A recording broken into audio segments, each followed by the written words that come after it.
మీరు ఏ జాబ్‌ని మిస్ చేసుకున్నా సరే గాని, ఈ జాబ్ ఆపర్చునిటీని మాత్రం అస్సలు మిస్ చేసుకోకండి. ఎందుకంటే ఈ జాబ్‌కి మీరు మినిమమ్ 18 ఇయర్స్ ఏజ్ ఉండి, మీరు జస్ట్ 10థ్ క్లాస్ పాస్ అయినా, లేదు 10థ్ తర్వాత ఇంటర్ చేసినా, డిప్లొమా చేసినా, ఐటీఐ చేసినా, లేదు మీరు గ్రాడ్యుయేషన్‌లో ఎనీ డిగ్రీ చేసిన వాళ్ళు ప్రతి ఒక్కరు ఎలిజిబుల్.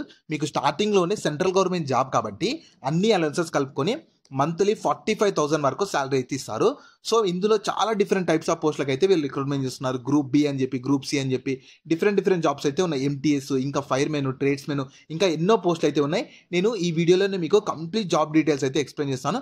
స్కిప్ చేయకుండా లాస్ట్ వరకు చూసి ఇంట్రెస్ట్, ఎలిజిబిలిటీ ఉండి అర్జెంట్‌గా మంచి సెంట్రల్ గవర్నమెంట్ జాబ్ కావాలనుకునే వాళ్ళు మాత్రం ఈ ఆపర్చునిటీని అస్సలు మిస్ చేసుకోకండి. జాబ్ డీటెయిల్స్‌లోకి వెళ్ళే ముందు మన ఛానల్‌లో డైలీ 2 టైప్స్ ఆఫ్ జాబ్స్‌ని అయితే అప్డేట్ చేస్తూ ఉంటాము. నేను అప్లోడ్ చేసిన వెంటనే మీకు నోటిఫికేషన్ వచ్చి అప్లై చేసుకోవాలంటే ఖచ్చితంగా మన ఛానల్‌ని సబ్స్క్రైబ్ చేసుకొని పక్కలో ఉన్న బెల్ సింబల్‌ని యాక్టివేట్ చేసి పెట్టుకున్నాక వీడియోని లైక్ చేయడం మాత్రం మర్చిపోకండి. సో, ఈ opportunity government of India ministry of defence కింద పనిచేస్తున్న ఇండియన్ నేవీ వాళ్ళైతే డిఫరెంట్ టైప్స్ ఆఫ్ జాబ్స్ కోసం 2024కి సంబంధించి రిక్రూట్మెంట్ అయితే చేస్తున్నారు. సో, ఇందులో ఫస్ట్ చూసుకోవచ్చు మీకు ఎంటీఎస్ అంటే మల్టీ టాస్కింగ్ స్టాఫ్ మినిస్ట్రియల్ దాంట్లో సెలక్షన్ అయితే చేస్తున్నారు. ఇది గ్రూప్ సి లెవెల్ పోస్ట్. ఇందులో సెలెక్ట్ అయినట్లయితే మీకు స్టార్టింగ్‌లోనే లెవెల్ 1 ప్రకారం బేసిక్ పేనే మీకు 18,000 ఉంటుంది. మీకు సెంట్రల్ గవర్నమెంట్ జాబ్ కాబట్టి ఇంకా మీకు చాలా అలవెన్సెస్ కూడా ప్రొవైడ్ చేస్తారు. సో, ఇందులో ప్రతి ఒక్క క్యాస్ట్‌కి అయితే పోస్ట్ ఉన్నాయి. అన్‌రిజర్వ్‌లో పోస్ట్ ఉన్నాయి, ఎస్సీలో పోస్ట్ ఉన్నాయి, ఎస్టీలో పోస్ట్ ఉన్నాయి, ఇంకా ఓబీసీలో పోస్ట్ ఉన్నాయి, ఈడబ్ల్యూఎస్‌లో పోస్ట్ ఉన్నాయి. ఇంకా టోటల్‌గా అయితే 16 వేకెన్సీస్ ఉన్నాయి. ఇంకా ఎక్స్ సర్వీస్‌మెన్ వాళ్ళకి కూడా పోస్ట్ ఉన్నాయి. పీడబ్ల్యూబీడీ వాళ్ళకి కూడా పోస్ట్ ఉన్నాయి. చాలా మంది కన్‌ఫ్యూజ్ అవుతున్నారు. సో, ఓసీ వాళ్ళు వచ్చేసి అన్‌రిజర్వ్డ్ వాళ్ళకి కిందకొస్తారు. చాలా మంది కన్‌ఫ్యూజ్ అవుతున్నారు. నిన్న జీడీఎస్ దాంట్లో గాని చాలా కన్‌ఫ్యూజ్ అవుతున్నారు. ఇక్కడ క్లారిటీ చేస్తున్నాను. మీరు ఓసీ వాళ్ళు ఉంటేనేమో అన్‌రిజర్వ్డ్ కిందకి వస్తారు. ఓసీలో కూడా ఈడబ్ల్యూఎస్ ఉంటే అంటే ఎకనామికల్లీ వీకర్ సెక్షన్ ఉందనుకో, మీరు ఈడబ్ల్యూఎస్ అయితే సెలెక్ట్ చేసుకోవాలి. అప్లై చేసుకునేటప్పుడు కొంత డౌట్స్ వస్తుంది కదా! దానికోసం క్లారిఫై చేస్తున్నాను. నేను మళ్ళీ చెప్తున్నాను. ఓసీ వాళ్ళు అంటే రెడ్డీస్ ఉంటారు కదా! ఓసీ అని చెప్పి రెడ్డీస్ గాని కొందరు ఉంటారు కదా! వాళ్ళు అన్‌రిజర్వ్డ్ కిందకి వస్తారు. ఒకవేళ మీరు అన్‌రిజర్వ్డ్ అయ్యి ఉండి మీకు ఈడబ్ల్యూఎస్ కనుక ఉంటే, ఈడబ్ల్యూఎస్ సర్టిఫికేట్ కనుక ఉంటే మీరు ఈడబ్ల్యూఎస్ కిందకి వస్తారు. Economical weaker section. ఇది మీకు మీ మండల్లో అయితే సర్టిఫికేట్ ఇస్తారు. దీనికి ఎలిజిబుల్ ఉంటే మీకు ఇస్తారు. మీకుంటే రిజర్వేషన్ అయితే అప్లై అవుతుంది. ఎస్సీ వాళ్ళు సేమ్ ఉంటుంది. ఎస్టీ వాళ్ళు సేమ్ ఉంటుంది. ఓబీసీ అంటేనేమో బీసీ కేటగిరీలో వచ్చే అంటే బీసీఏ గాని, బీసీబీ గాని, బీసీసీ గాని, బీసీడీ గాని, బీసీ అందరూ ఓబీసీ కిందకే వస్తారు. సో, మీరు ఇక్కడ దీన్నైతే క్లారిటీ తెచ్చుకోండి. తర్వాత నెక్స్ట్ చూసుకుంటే ఫైర్‌మెన్ ఉన్నాయి. ఫైర్‌మెన్ కూడా సేమ్ గ్రూప్ సి లెవెల్ పోస్టులు. దీనిలో సెలెక్ట్ అయినట్లయితే మీకు లెవెల్ 2 ప్రకారం బేసిక్ పేనే 19,900 నుంచి మీకు సాలరీ అయితే ఇస్తారు. సెంట్రల్ గవర్నమెంట్ జాబ్ కాబట్టి చాలా అలవెన్సెస్ కూడా ప్రొవైడ్ చేస్తారు. దీనిలో కూడా అన్‌రిజర్వ్డ్‌లో పోస్ట్ ఉన్నాయి, ఎస్సీలో పోస్ట్ ఉన్నాయి, ఎస్టీలో పోస్ట్ ఉన్నాయి, ఓబీసీలో పోస్ట్ ఉన్నాయి, ఈడబ్ల్యూఎస్‌లో పోస్ట్ ఉన్నాయి. మీకు టోటల్ అయితే ఇందులో హైయెస్ట్ ఎక్కువ పోస్ట్ ఉన్నాయి. 444 వేకెన్సీ అయితే ఉన్నాయి.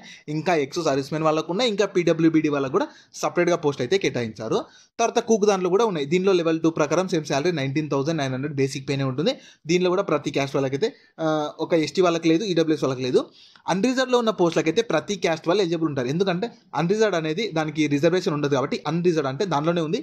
రిజర్వేషన్ అప్లికబుల్ కాదు కాబట్టి ఆ పోస్టులకి ప్రతి ఒక్క క్యాస్ట్ వాళ్ళు అయితే ఎలిజిబుల్ అయితే ఉంటారు.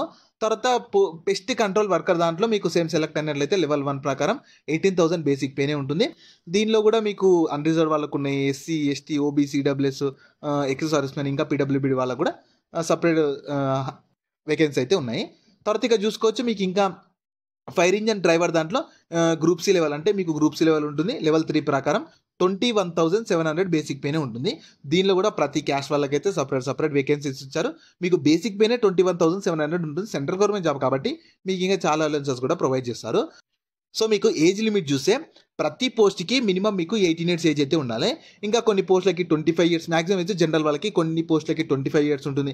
కొన్ని పోస్టులకి 30 ఇయర్స్ ఉంది. ఇంకా కొన్ని పోస్టులకి 27 ఇయర్స్ ఏజ్ కూడా ఉంది. ఇంకా మీకు ఏజ్ రిలాక్సేషన్ కూడా ఉంటుంది. ఒకవేళ మీరు ఎస్సీ, ఎస్టీ క్యాండిడేట్స్ ఉంటేనేమో 5 ఇయర్స్ ఏజ్ రిలాక్సేషన్ ఉంటుంది. అంటే అక్కడ ఇంతకుముందుకు వచ్చిన మాక్సిమం ఏజ్ ఒకవేళ 25 ఉంటేనేమో దానికి 5 ఇయర్స్ యాడ్ చేసుకోండి. ఒకవేళ 27 ఉంటేనేమో 5 ఇయర్స్, 30 ఉంటేనేమో 5 ఇయర్స్ అలా యాడ్ చేసుకోండి. ఓబీసీ వాళ్ళకైతేనేమో 3 ఇయర్స్ ఏజ్ రిలాక్సేషన్ ఉంటుంది. ఇంకా పీడబ్ల్యూబీడీ వాళ్ళకు సెపరేట్‌గా అంటే జనరల్ వాళ్ళకి 10 ఇయర్స్, ఓబీసీ వాళ్ళకు 13, ఇంకా ఒకవేళ ఎస్సీ, ఎస్టీ వాళ్ళకు 15 ఇయర్స్ అలా ఏజ్ రిలాక్సేషన్ ఉంటుంది. ఎక్స్ సర్వీస్‌మెన్ వాళ్ళకు కూడా ఏజ్ రిలాక్సేషన్ ఉంటుంది. ఇంకా స్పోర్ట్స్ మ్యాన్ వాళ్ళకి సెపరేట్‌గా ఏజ్ రిలాక్సేషన్ ఉంటుంది. డిపార్ట్మెంటల్ క్యాండిడేట్స్‌కి కూడా సెపరేట్ ఏజ్ రిలాక్సేషన్ అయితే ఉంటుంది. తర్వాత మీకు క్వాలిఫికేషన్ ఏముండాలంటే కింద చూడండి ఫస్ట్ ఎంటీఎస్ దాంట్లోకైతే మీరు జస్ట్ 10థ్ క్లాస్ పాస్ అయినా లేదా మీరు ఐటీఐ చేసిన వాళ్ళు కూడా ఎలిజిబుల్. జస్ట్ మీరు 10థ్ క్లాస్ పాస్ అయితే సరిపోతుంది. లేదు మీరు ఐటీఐ చేసినా కూడా ఎలిజిబుల్ ఉంటారు. లేదు మీరు ఇంటర్ చేసినా ఎలిజిబుల్ ఉంటారు. ఎందుకంటే ఇంటర్ చేసిన వాళ్ళైనా మీరు 10థ్ తోటే పోయి ఉంటారు కాబట్టి 10th చేసిన ప్రతి ఒక్కరు ఎలిజిబుల్ ఉంటారు. తర్వాత కుక్ దానికి కూడా మెట్రికులేషన్ ఒకటి, అంటే 10th ఒకటి పాస్ అయితే సరిపోతుంది, కానీ కుక్ దానికి మాత్రం ఒక 1 year ఎక్స్పీరియన్స్ రిలేటెడ్ ట్రేడ్లో ఉండాలని చెప్తున్నారు. ఇంకా పెస్ట్ కంట్రోల్ వర్కర్ దానికి మీరు మెట్రికులేషన్ చేసినా లేదంటే ఈక్వలెంట్ చేసిన వాళ్ళు ప్రతి ఒక్కరు ఎలిజిబుల్. దాంతోపాటు మీకు హిందీలో కానీ లేదంటే రీజనల్ లాంగ్వేజ్, అంటే మన రీజనల్ లాంగ్వేజ్ తెలుగు కాబట్టి తెలుగు వచ్చినా సరిపోతుంది, అంటే హిందీ కానీ తెలుగు కానీ ఏదో ఒకటి వస్తే సరిపోతుంది. దాంతోపాటు 10th క్లాస్ పాస్ అయితే సరిపోతుంది. నెక్స్ట్ ట్రేడ్స్ మ్యాన్ మేడ్ దానికైతే మీరు 10th క్లాస్ పాస్ అయ్యి దాని తర్వాత రిలవెంట్ ట్రేడ్లో ఐటీఐ చేసి ఉండాలి. ట్రేడ్స్ ఏంటి అనేది నేను చూస్తాను. సో మీరు 44 ట్రేడ్స్ అయితే ఉన్నాయి, నేను చెప్తాను, స్కిప్ చేయకుండా ఎండ్ వరకు చూడండి. ఇంకా ఐటీఐ చేసి ఉండాలి. 10th తర్వాత ఐటీఐ చేసిన వాళ్ళు అయితే ఎలిజిబుల్ అయితే ఉంటారు. తర్వాత మీకు ఇంకా బ్యాచిలర్స్ ఆఫ్ సైన్స్ చేసిన లేదంటే డిప్లొమా ఇన్ కెమికల్ చేసిన లేదంటే ఇంకా చార్జ్ మీద దానికి bachelors of science degree with physics or chemistry లేదా మ్యాథమెటిక్స్ చేసిన లేదంటే ఏదో ఒకటి చేసిన వాళ్ళు అయితే ఎలిజిబుల్ అయితే ఉంటారు. తర్వాత ఫైర్ ఇంజన్ డ్రైవర్ దానికి మీరు జస్ట్ 12th క్లాస్, అంటే మీరు ఇంటర్ చేసినా డిప్లొమా చేసినా ఐటీఐ చేసినా ఎవరైనా ఎలిజిబుల్ ఉంటారు, కానీ మీ దగ్గర ఖచ్చితంగా హెవీ మోటార్ వెహికల్ లైసెన్స్ అయితే ఉండాలని చెప్తున్నారు. దాంతోపాటు కొన్ని ఫిజికల్ స్టాండర్డ్స్ అయితే ఉండాలి. ఫిజికల్ స్టాండర్డ్స్ అయితే మినిమం హైట్ 165 సెంటీమీటర్స్ హైట్ ఉండాలి. ఎస్టీ వాళ్ళకు ఒక 2.5 సెంటీమీటర్స్ రిలాక్సేషన్ అయితే ఉంటుంది. దాని తర్వాత చెస్ట్ వచ్చేసి బిఫోర్ ఎక్స్పాన్షన్ 81.5 సెంటీమీటర్స్ ఉండాలి. ఆఫ్టర్ ఎక్స్పాన్షన్ మీకు 85 సెంటీమీటర్స్ అయితే ఉండాలని చెప్తున్నారు. దాని తర్వాత మీకు వెయిట్ వచ్చేసి 50 kgs మినిమం ఉండాలి. ఇంకా ఐసైట్ కూడా 6/6 ఉండాలి. తర్వాత ఎండ్యూరెన్స్ టెస్ట్ కూడా ఉంటుంది. మీరు 63.5 kgని వెయిట్ని లిఫ్ట్ చేసి ఒక 183 మీటర్స్ 96 సెకండ్స్లో క్యారీ చేయాలని చెప్తున్నారు. దాని తర్వాత 2.7 మీటర్స్ లాంగ్ జంప్ ఉంటుంది. ఇంకా క్లైంబింగ్ కూడా ఉంటుంది. 3 మీటర్స్ వర్టికల్ రోప్ని మీరు క్లైంబ్ చేయాలని చెప్తున్నారు. దాని తర్వాత ఫైర్మెన్ దానికి చూస్తే సేమ్ 12th క్వాలిఫికేషన్ ఉండాలి.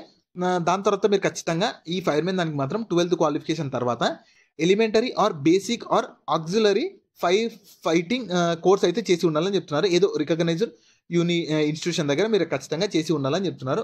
సర్టిఫికేట్ ఉంటే సరిపోతుంది. దీనికి కూడా ఫిజికల్ స్టాండర్డ్స్ ఉంటాయి. 165 సెంటీమీటర్స్ హైట్ ఉండాలి. 2.5 సెంటీమీటర్స్ హైట్ అయితే రిలాక్సేషన్ ఉంటుంది ఎస్టీ వాళ్ళకు ఓన్లీ ఎస్టీ వాళ్ళకు. తర్వాత చెస్ట్ బిఫోర్ ఎక్స్పాన్షన్ 81.5 ఉండాలి. ఆఫ్టర్ ఎక్స్పాన్షన్ 85 ఉండాలి. వెయిట్ సేమ్ 50 kg అయితే ఉండాలి.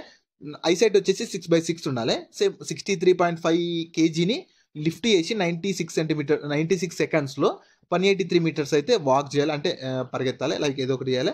తర్వాత క్లియరింగ్ అంటే మీకు లాంగ్ జంప్ ఉంటుంది 2.7 సెంటీమీటర్స్, క్లైంబింగ్ కూడా ఉంటుంది 3 మీటర్స్. దీనికి ఫైర్మెన్ దానికి కొన్ని డిస్క్వాలిఫికేషన్ సంబంధించి ఇచ్చారంటే మీకు ఐసైట్ అయితే ఖచ్చితంగా ఉండకూడదు, ఇంకా నాక్ నీస్ ఉండకూడదు, ఇంకా స్క్వాంట్ ఐస్ ఉండకూడదు, కలర్ బ్లైండ్నెస్ కూడా ఉండకూడదు అని చెప్తున్నారు. సో ఇవన్నీ మీరు అయితే ఖచ్చితంగా చూసుకోండి. తర్వాత మీకు కొన్ని ఐటీఐ ట్రేడ్స్, అంటే ట్రేడ్స్ మ్యాన్ మేడ్ దానికి కొన్ని ఐటీఐ ట్రేడ్స్ ఉంటాయని చెప్పాను కదా.